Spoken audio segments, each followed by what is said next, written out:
اندازہ کریں کہ اللہ نے فرمایا اس بندہ مجاہد کو میں اجر عظیم عطا فرماؤں گا. وہ کتنا بڑا اجر ہوگا جو اللہ کہہ رہا ہے، جسے اللہ بڑا کہہ رہا ہے. اس کا مطلب یہ ہے کہ وہ ایسی کوئی چیز ہوگی جو اس پوری کائنات سے بھی زیادہ قیمتی اور بڑی اور اہم ہوگی، کیونکہ اس پوری کائنات کو تو اللہ نے متاع قلیل کہا ہے، تھوڑا. تو اس پوری کائنات سے بھی زیادہ قیمتی، اہم اور بڑی چیز ہوگی جس سے اللہ نے اجر عظیم کہا ہے، اور اس کی ایک شکل جنت کی شکل. جنت کے مقابلے میں اور جنت کی زندگی کے مقابلے میں یہ زندگی کوئی شے ہی نہیں. وہ عظیم زندگی ہے، عظیم جگہ ہے. لیکن اس جنت کے اندر بھی کچھ ایسی چیزیں ہیں جن کو ظاہر کر دیا جائے تو وہ پوری جنت کی حیثیت ختم ہو جائے. جیسے جنت کے مقابلے میں، جنت کے سامنے اس پوری دنیا کی کوئی حیثیت نہیں، تو جنت کے اندر بھی کچھ ایسی چیزیں ہیں جن کے سامنے پوری جنت کی کوئی حیثیت نہیں. اور وہ کیا ہے؟ وہ ہے دیدار الہی، اللہ کی زیارت.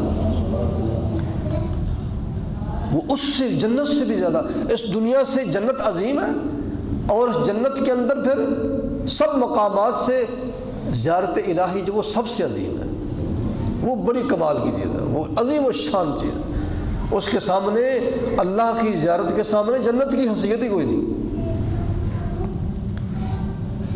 تو اللہ نے بات کو واضح نہیں فرمایا، صرف اتنا فرما دیا ہے کہ ایسے مجاہدین کو مخلص جو فی سبیل اللہ مارتا اور مرتا ہے، ایسے مجاہد کو، مخلص مجاہد کو ہم اجر عظیم عطا فرمائیں گے. اب اللہ ہی بہتر جانتا ہے وہ دنیا کے مقابلے میں جنت دے گا یا جنت کے مقابلے میں اپنی زیارت دے گا. وہ حدیث پاک نے ویسے اس کی وضاحت فرمائی ہے کہ اللہ کے راستے میں مرنے والے کو، اللہ کے راستے میں ذبح ہونے والے اور کٹنے والے کو اللہ اپنی زیارت عطا فرماتا ہے. تو یہ زیارت اللہ کی جو ہے یہ سب سے بڑی عظیم اجر، بہت بڑا اجر، اس سے بڑا اجر ہے ہی کوئی. اللہ اکبر، ذرا سبحان اللہ کہہ دیجیے محبت سے. اگلی آیت، سوال یہ ہے جی کہ یہ یا اللہ فی سبیل اللہ، کچھ سمجھ تو آ گئی ہے لیکن پوری سمجھ نہیں آئی. فی سبیل اللہ کیا ہے؟ تیرے راستے میں ہم لڑیں، تیرے راستے کی پوری وضاحت نہیں ہوئی. تو اللہ نے اگلی آیت میں اس کی مثال دے کے سمجھایا. جیسے کوئی ٹیچر پہلے ایک تھیوری پیش کرتا ہے، پھر اس کی تھوڑی سی وضاحت کرتا ہے، پھر مثال دے کے پوری بات سمجھاتا ہے. اللہ بھی ایسے سمجھاتا ہے. اب مثال دے کے، جزاک اللہ، مثال دے کے سمجھایا. اللہ پاک نے فرمایا دوسرے انداز میں، وَمَا لَكُمْ لَا تُقَاتِلُونَ فِي سَبِيلِ اللَّهِ، اے جماعت مومنین تم اللہ کے راستے میں کیوں نہ لڑو گے؟ اس کا مطلب یہ بھی ہے کہ میں نے تو تجھے مومنین کی جماعت کو قائم ہی اس لیے کروایا ہے اپنے محبوب کے ہاتھوں سے کہ تم فی سبیل اللہ لڑو گے. وَمَا لَكُمْ لَا تُقَاتِلُونَ فِي سَبِيلِ اللَّهِ، اے مومنوں کی جماعت تمہیں کیا ہو گیا کہ تم اللہ کے راستے میں نہ لڑو گے؟ وَالْمُسْتَضْعَفِينَ مِنَ الرِّجَالِ وَالنِّسَاءِ وَالْوِلْدَانِ الَّذِينَ يَقُولُونَ رَبَّنَا أَخْرِجْ مِنْ هَٰذِهِ الْقَرْيَةِ الظَّالِمِ أَهْلُهَا. یہ واو حالیہ ہے. حالت یہ ہو چکی ہے اللہ کی زمین کے اوپر، اللہ کی مخلوق کی حالت یہ ہو چکی ہے، یعنی موجودہ حالت زار یہ ہے کہ وَالْمُسْتَضْعَفِينَ مِنَ الرِّجَالِ، کمزور بندے، والنساء کمزور عورتیں، والولدان بچے، جو کہ یقولون ربنا اخرجنا، جو کہ ہاتھ اٹھا کے دعائیں مانگتے، اللہ اے ہمارے رب ہمیں اس بستی سے نکال کہ یہ بستی ظالم ہے، یہاں کے وڈیرے ظالم ہیں، یہاں کے حکمران ظالم ہیں، یہاں کے سرکردہ لوگ ظالم ہیں، اللہ ہمیں اس بستی سے نکال. حالت یہ ہو چکی ہے کہ اللہ کی زمین کے اوپر ظلم جو ہے وہ بپا ہو چکا ہے. اور ظالموں نے مظلوموں کمزوروں کی زندگی اجیرن کر کے رکھ دی ہے، اور تم مومن ہو کر پھر بھی بیٹھے رہو گے۔ وَمَا لَكُمْ لَا تُقَاتِلُونَ فِي سَبِيلِ اللَّهِ، تمہیں کیا ہو گیا کہ تم جہاد نہیں کرتے اللہ کے راستے میں، اللہ کے راستے میں لڑنے کے لیے تیار ہی نہیں ہو۔ وَالْمُسْتَضْعَفِينَ مِنَ الرِّجَالِ وَالنِّسَاءِ، عورتیں، مرد اور چھوٹے چھوٹے کمزور بچے ہاتھ اٹھا اٹھا کے دعائیاں دے رہے ہیں کہ اللہ اس ظالم بستی سے ہمیں نکال۔ وَاجْعَل لَنَا مِن لَّدُنْكَ وَلِيًّا، اپنی بارگاہ سے کوئی ہمارا مددگار بھیج۔ وَاجْعَل لَنَا مِن لَّدُنْكَ نَصِيرًا، اپنی بارگاہ سے مولا کوئی ایسے اسباب پیدا فرما کہ ہمارا کوئی مددگار بنا، ہمارا کوئی کارساز بنا۔ وہ تو دعائیاں دے رہے اور تم آرام سے بیٹھے ہوئے۔ کیا مطلب؟ اے جماعت مومنین، اٹھ کھڑے ہو جاؤ اور اللہ کے راستے میں ان کمزوروں کے لیے، ان محروموں کے لیے، ان مجبوروں کے لیے، ان ظالموں کے ہتھے چڑھے ہوئے مظلوم اور مجبور لوگوں کو ان کی غلامی سے آزادی دلانے کے لیے، اس حالت مجبوری سے نجات دلانے کے لیے اور ان کے ظلم سے چھٹکارا دینے کے لیے تمہیں کھڑا ہونا ہوگا، میرے مصطفیٰ کی سربراہی میں کھڑا ہونا ہوگا۔ اور قیامت تک رسول پاک صلی اللہ علیہ وسلم کی خصوصی توجہات کے سائے میں اور نظر میں تم کو ہمیشہ قیامت تک جہاد کرتے رہنا ہوگا۔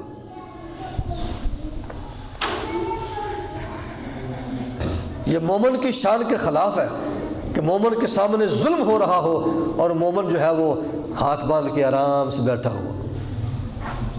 آپ تو انداز تو اللہ کا انداز تو ذرا دیکھیں۔ وَمَا لَكُمْ لَا تُقَاتِلُونَ فِي سَبِيلِ اللَّهِ، اے مسلمانوں تم جہاد کیوں نہیں کرتے؟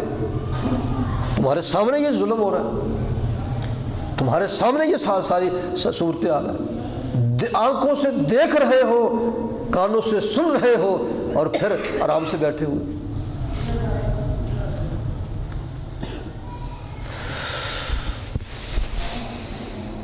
تو آگے ایک ہی بات کو اللہ پاک کئی انداز سے بیان فرماتا ہے، ذرا سبحان اللہ کہہ دیں۔ آخری بات اور آخری آیت، اللہ نے فرمایا دو قسم کے بندے ہیں، دو قسم کے گروہ ہیں، دو قسم کے طبقات ہیں۔ الذین آمنوا یقاتلون فی سبیل اللہ، ایمان والے کی نشانی یہ ہے، مومن کی نشانی یہ ہے کہ وہ جب بھی لڑے گا اللہ کے راستے میں لڑے گا۔ یہ مومن کی نشانی ہے۔ ہر فرقے نے اپنی اپنی نشانیاں بنائیاں نے، ہر فرقے دی اپنی اپنی نشانیاں نے، کوئی چٹے کالے کپڑے نشانیاں نے، وغیرہ وغیرہ وغیرہ، کئی قسم دیا نشانیاں نے مومنہ نے اپنی اپنی بنائیاں نے۔ جزاک اللہ۔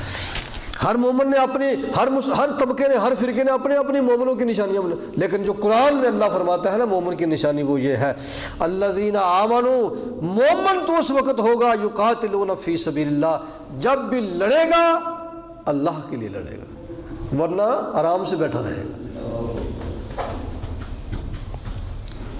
تو ہمارے فرقہ پرست مومن جو ہیں وہ اور ہیں، فساد پا دیو، ملک اگاں لا دیو، تو گل وچ ہوندی کوئی نہیں۔ وہ میرے مرشد آکھیا سی دین ملا فی سبیل اللہ فساد،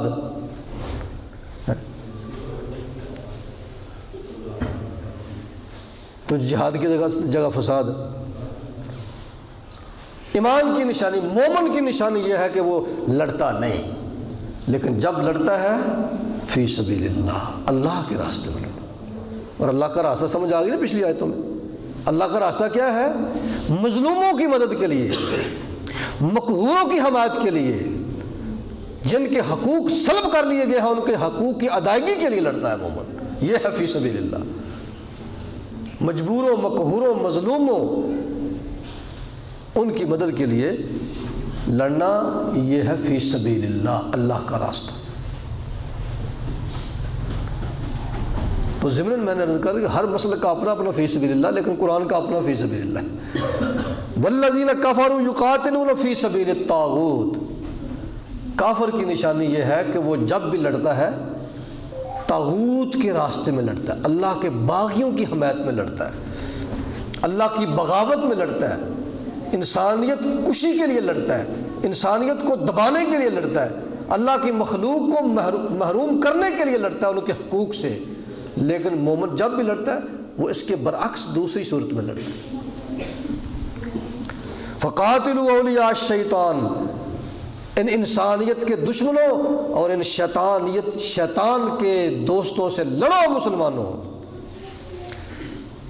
پریشان نہ ہونا کہ کافروں کی فوج بہت بڑی ہے، ان کید الشیطان کان ضعیفا، یہ سب شیطانی بناوٹ ہے، یہ سب شیطانی روب داب ہے، یہ سب شیطانی چال ہے۔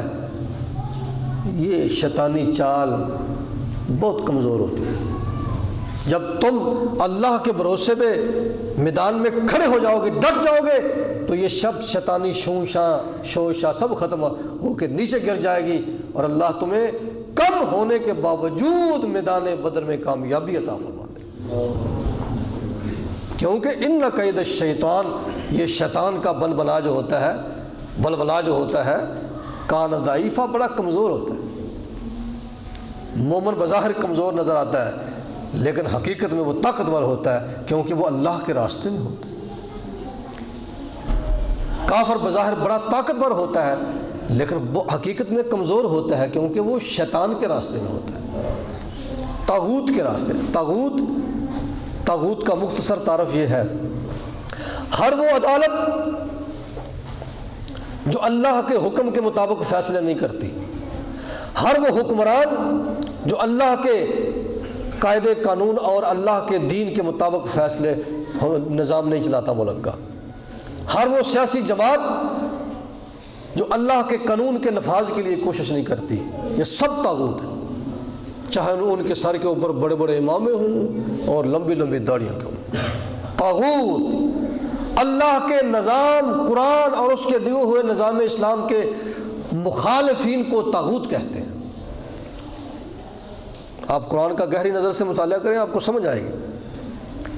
ہر اس عدالت کو طاغوتی عدالت کہا گیا جو اللہ کے قرآن کے مطابق فیصلے نہیں کرتی۔ ہر اس حکمران کو طاغوت کہا گیا جو حکمران اللہ کے دین کے مطابق نظام حکومت نہیں چلاتا۔